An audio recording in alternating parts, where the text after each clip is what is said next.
कोळद्रीत cough syrup प्रकरणी चेन्नईमध्ये ईडीकडून 7 ठिकाणी छापे। कफ सिरपमुळे अनेक बालकांचा मृत्यू।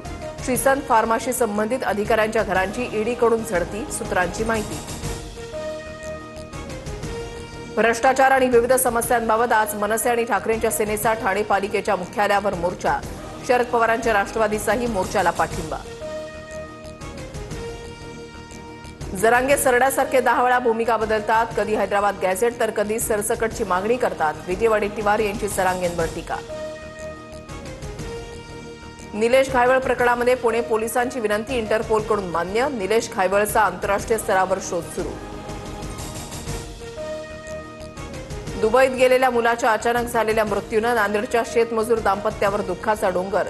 फडणवीसांच्या पाठपुराव्यानंतर शेतमजूर दाम्पत्याला मुलाचं शेवटचं दर्शन शक्य। दिलेला शब्द पाळणार, शेतकऱ्याची दिवाळी काळी होऊ देणार नाही। दिवाळीपूर्वी शेतकऱ्यांच्या खात्यावर पैसे जमा होतील, उपमुख्यमंत्री शिंदेंची माहिती। नागपूरच्या वानाडोंगरीमध्ये एकाच घरामध्ये 200 मतदार। आमदार मेघेंच्या मतदारसंघातील मतदार यादीमध्ये घोळ।